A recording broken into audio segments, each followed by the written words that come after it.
Good morning প্রিয় দর্শকবৃন্দ। এটা আমার নতুন একটি চ্যানেল এবং এই চ্যানেলের মাধ্যমে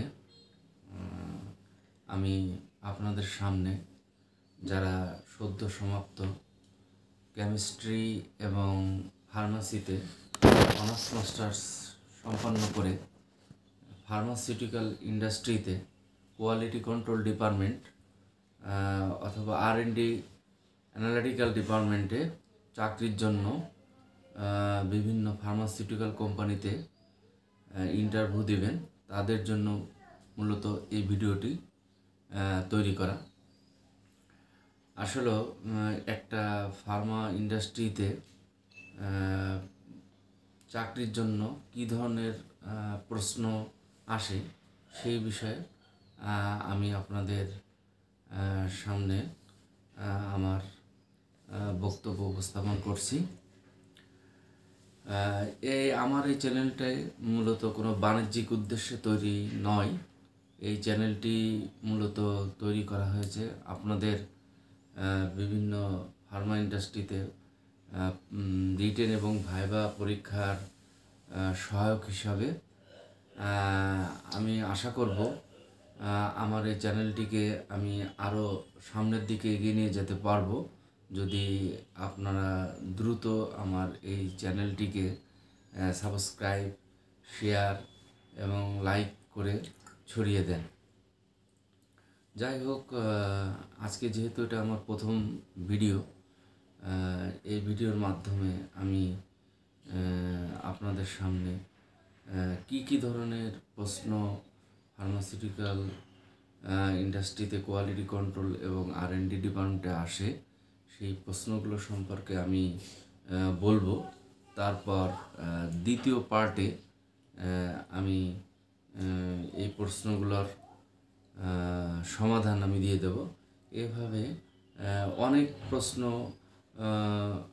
আছে ফার্মাসিউটিক্যাল ইন্ডাস্ট্রিতে পরীক্ষার জন্য।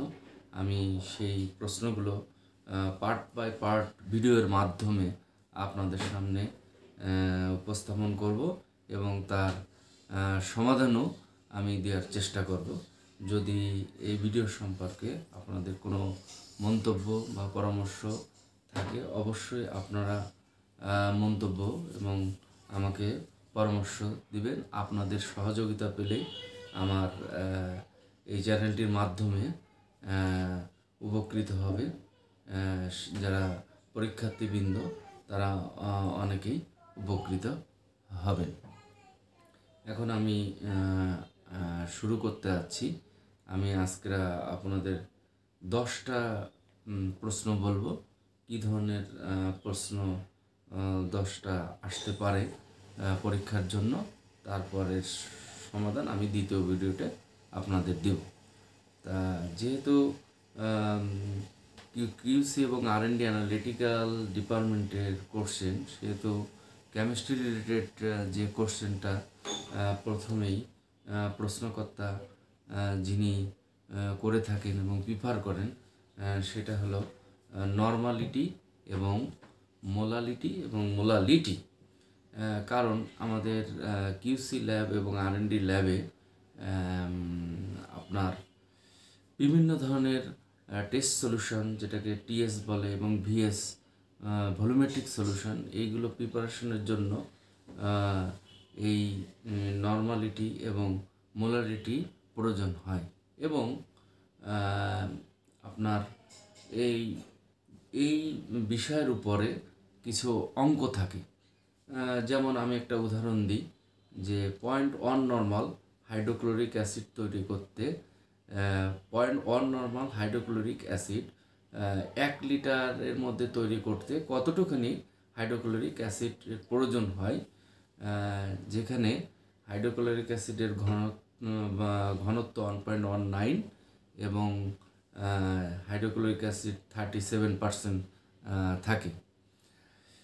এই ধরনের একটা কোশ্চেন প্রায় পরীক্ষায় আসে এই ভলিউমেট্রিক এই টেস্ট সলিউশন প্রিপারেশন বা মিডিয়া প্রিপারেশনের জন্য। এবার আমার দ্বিতীয় যে প্রশ্ন, ফার্মাসিউটিক্যাল ইন্ডাস্ট্রিতে কাজ করার যে সমস্ত সফিস্টিকেটেড ইনস্ট্রুমেন্ট এবং যেগুলো ইনস্ট্রুমেন্টগুলো খুব গুরুত্বপূর্ণ, সেই ইনস্ট্রুমেন্টগুলোর 5টি ইনস্ট্রুমেন্টের নাম কি, এটা প্রশ্নকর্তা দিয়ে থাকেন প্রায়, যে একটা ফার্মাসিউটিক্যাল ইন্ডাস্ট্রিতে কী ধরনের ইনস্ট্রুমেন্ট কোয়ালিটি কন্ট্রোল অথবা R&D ডিপার্টমেন্টে থাকে, সে 5টা ইনস্ট্রুমেন্টের নাম লিখো। তৃতীয় যে প্রশ্নটা, সেটা খুবই গুরুত্বপূর্ণ একটা প্রশ্ন। ফার্মাসিউটিক্যাল ইন্ডাস্ট্রিতে সবচেয়ে একটা গুরুত্বপূর্ণ ইনস্ট্রুমেন্ট, সেটার নাম হলো HPLC, যাকে বলে হাই পারফরমেন্স লিকুইড ক্রোমাটোগ্রাফি। এই হাই পারফরমেন্স লিকুইড ক্রোমাটোগ্রাফি নিয়ে অনেক কোশ্চেন করা হয় এবং ভাইবা বোর্ডেও অনেক ধরনের কোশ্চেন পরীক্ষার্থীকে জিজ্ঞাসা করা হয়। সো আমি ধীরে ধীরে অনেক কোশ্চেন আপনাদের বলবো আমার নেক্সট ভিডিওগুলোতে। এখন আমি কিছু প্রশ্ন আপনাদের সামনে তুলে ধরছি। যেমন প্রথম যে কোশ্চেনটা HPLC রিলেটেড, সেটা হলো যে HPLCর মূল নীতিটা কী, মানে কোন নীতির উপরে HPLC চলে। দ্বিতীয় যে প্রশ্ন থাকে সেটা হলো HPLCর কয়েকটা পার্টের নাম কি, HPLCতে যে বিভিন্ন ধরনের পার্ট ব্যবহার করা হয় সেই পার্টগুলোর নাম কি, এটা জিজ্ঞেস করে। তৃতীয় নম্বর যে কোশ্চেন প্রায়ই থাকে HPLC রিলেটেড, সেটা বলছি, সেটা হলো আপনার মোবাইল ফেস এবং স্টেশনারি ফেস কি, এটির উপরে একটা কোশ্চেন প্রশ্নকর্তা প্রায় করে থাকেন। এবার চতুর্থ নম্বর যে প্রশ্নটা, সেই প্রশ্ন সম্পর্কে আমি বলতে চাই। যেহেতু ফার্মাসিউটিক্যাল ইন্ডাস্ট্রিতে আমরা যখন যারা কাজ করে তিনারা বিভিন্ন ধরনের ইলাবরেশন, যেটা আমাদের যেটা ফেস করতে হয়, সেই ইলাবরেশনগুলো হলো প্রায় আপনারা যদি 100টা ইলাবরেশন পড়েন তাহলে মনে হয় সব ধরনের প্রশ্নকর্তা যে ধরনের কোশ্চেন করবেন এর ভিতরে অবশ্যই এগুলো কমন পড়বে। তা আমি আজকের কয়েকটা গুরুত্বপূর্ণ ইলাবোরেশন আপনাদের সামনে তুলে ধরছি। প্রথম ইলাবোরেশন আমি যেটা বলি সেটা হলো বিভিন্ন গাইডলাইন নিয়ে ইলাবোরেশন থাকে। যেমন এফডিএর ফুল মিনিং বা ইলাবোরেশন কি, এফডির ইলাবোরেশন হলো ফুড অ্যান্ড ড্রাগস অ্যাডমিনিস্ট্রেশন।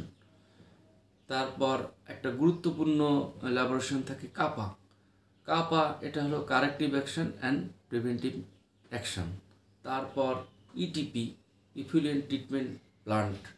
তারপর ওওএস, এটা একটা গুরুত্বপূর্ণ কোশ্চেন, যেটাকে বলে out of specification. OOT, out of trend. এভাবে অনেক ধরনের ইলাবোরেশন পরীক্ষায় এসে থাকে। এগুলো আমি পর্যায়ক্রমে আমার দ্বিতীয় ভিডিওতে আমি এগুলো আপনাদেরকে দিব। পঞ্চম যে কোশ্চেন, সেই কোশ্চেনটা কেমিস্ট্রি রিলেটেড। এটা একটা ফান্ডামেন্টাল এবং গুরুত্বপূর্ণ প্রশ্ন, প্রায় প্রশ্নকর্তা দিয়ে থাকেন। সেটা হলো পিএইচ কাকে বলে।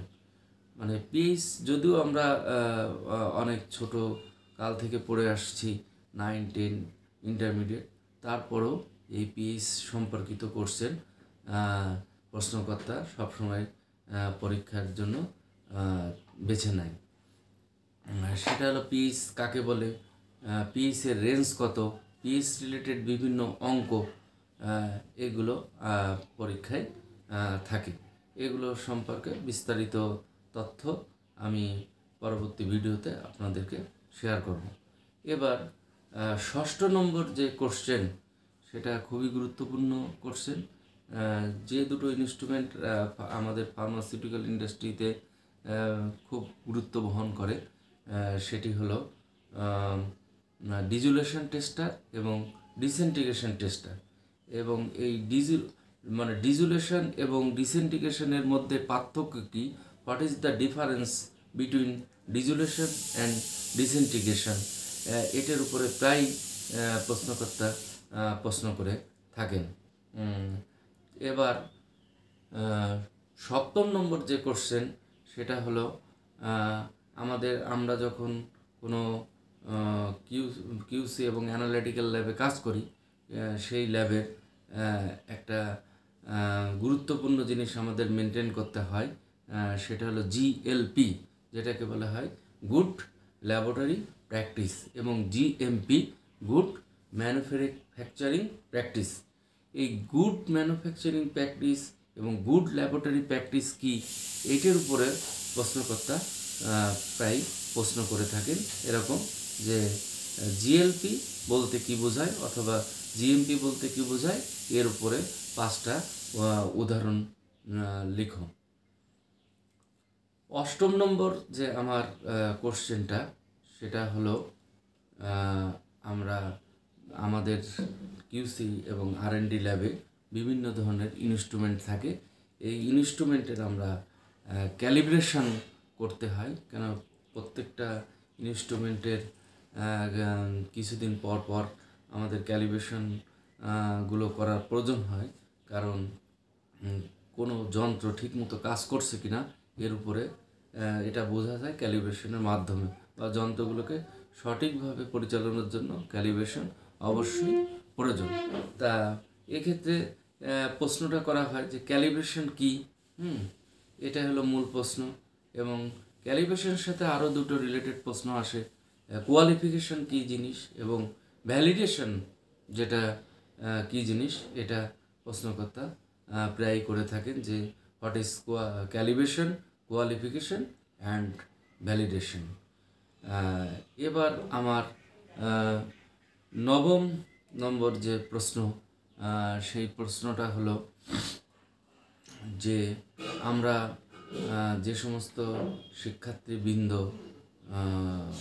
ফার্মাসিউটিক্যাল ইন্ডাস্ট্রিতে কোয়ালিটি কন্ট্রোল এবং অ্যানালিটিক্যাল ল্যাবে চাকরি করতে ইচ্ছুক, সেখানে ভলিউমেট্রিক সলিউশন প্রিপারেশন সংক্রান্ত কিছু কোশ্চেন থাকে, যেমন what is volumetric solution, what is standard solution, what is CRS, chemical reference substances বলে, এগুলো কি জিনিস, এগুলোর উপরে প্রশ্নকর্তা প্রশ্ন করে থাকেন। এবং আর একটা যে প্রশ্ন থাকে যে এই ভলিউমেট্রিক সলিউশনগুলো কিভাবে প্রিপারেশন করা হয় এবং কিভাবে স্ট্যান্ডার্ডাইজেশন করা হয়, এর উপরে প্রশ্ন করে থাকে। এবং এগুলোর এক্সপায়ারি ডেট কত, স্ট্যান্ডার্ডাইজেশন ডেট কত, এগুলোর উপরেও প্রশ্ন করে থাকেন। সো এগুলো সম্পর্কেও আমি বিস্তারিত আমার পরবর্তী ভিডিওতে প্রদান করব পার্ট বাই পার্ট। তবে আপনাদের সাহায্য এবং সহযোগিতা অবশ্যই প্রয়োজন। আপনারা বেশি বেশি করে এই চ্যানেলটি শেয়ার করবেন। এই চ্যানেলটি শেয়ারের মাধ্যমে বিভিন্ন পরীক্ষার্থীবৃন্দ উপকৃত হবেন এবং আমাদের ফার্মাসিউটিক্যাল ইন্ডাস্ট্রিও ডেভেলপ হবে এবং দেশ এবং জাতির কল্যাণ সাধিত হবে। এবং সর্বশেষ দশম যে প্রশ্নটা, সেটা প্রায় রিটেন পরীক্ষায় একজন প্রশ্নকর্তা করে থাকেন, সেটা হলো যে কেন আপনি একটা ফার্মাসিউটিক্যাল ইন্ডাস্ট্রিতে কোয়ালিটি কন্ট্রোল অথবা R&D ডিপার্টমেন্টে চাকরি করতে ইচ্ছুক, এই সম্পর্কে 10টা বা 5টা বাক্য লিখুন। এই সম্পর্কে 5টা বা 10টা বাক্য এটা আপনারা অবশ্যই আপনাদের নিজের মতো করে লিখবেন, অথবা আমি আপনাদের কিছু উদাহরণ দেব, সেইভাবে আপনারাও লিখতে পারবেন। আসলে জিনিসটা হলো যে আমরা ইন্টারনেটের যুগ, আমরা এখন বিভিন্ন নেটে সার্চ দিলে অনেক ব্যাপারে পায়, কিন্তু এইভাবে সার্চ দিয়ে সবাই সব প্রশ্ন খুঁজে বের করাও কঠিন। এবং আলোচনার যদি মাধ্যমে এগুলো আপনারা শোনেন, তাহলে এটা আপনাদের হৃদয়ে গেঁথে যাবে। কয়েকবার শুনলে অবশ্যই এটা আপনাদের ভালো উপকারে আসবে। আশা করি আমার এই চ্যানেলের মাধ্যমে আপনারা অনেক উপকৃত হবেন। ধন্যবাদ, ভালো থাকবেন।